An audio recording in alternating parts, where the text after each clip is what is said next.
Hey, grade 5. Today is lesson 4 of the fur trade.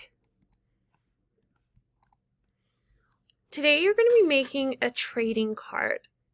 Some of you may have done this before, some of you this may be new. So a trading card is just basically like a concept card, but we're going to have to do this on Seesaw before we come back in person. So the blank side is the kind of title side where you have a picture and the title that we're going to be focusing on. And the other side, the line side, is where we're going to put all of the information. And this is just a really great concept card to help you to be able to understand this a little better and kind of summarize the information. So this whole week we've been learning about the fur trade and even the background. So when the English and French came over from Europe and they found an abundance of beavers and their pelts, they wanted to kind of capitalize on that. So they started the fur trade with the indigenous groups in the area. So today you guys are going to be making a trading card that helps you to understand and remember this information. So I'm going to show you a couple of examples of trading cards that were made in grade 5. So you can see the top one is one about the fur trade. So this individual included a picture of a beaver. They also have kind of some landscape. They have HBC, which I'll remind you stands for Hudson's Bay Company, and then also the date, the 1600s, when it took place. So that's the front side, and you can see it's got kind of a lot of color and a bit of information as well. On the back is all of the information, and we're going to be looking for the 5 W's. So here we've got the who, the where, the when, the what, and the why.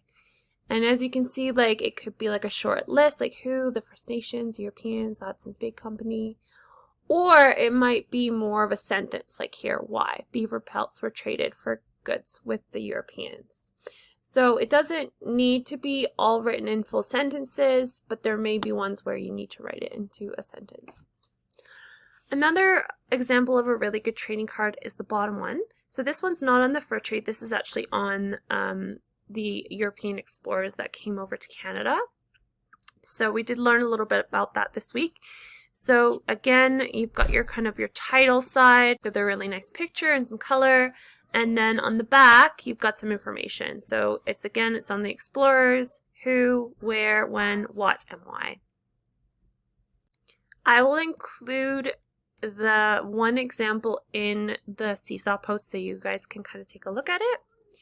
So what you guys need to include in your trading card, so it must have the title, the fur trade. Okay, so it has to have the title of the fur trade. It also does need to have a picture that represents the fur trade on the blank side. You can look up pictures online to get some ideas, but I do want it drawn in your own hand. And then the last part is on the line side, and that is the 5 W's. So the who, what, when, where, and why about the fur trade. So you may need to do a bit of research because these might not be answers you have readily available. You could also go back to yesterday's lesson and go through the readings again. There's a lot of different options here for filling out the information on the line side. So you may need to do a bit of research, and you might need to do a bit of backtracking.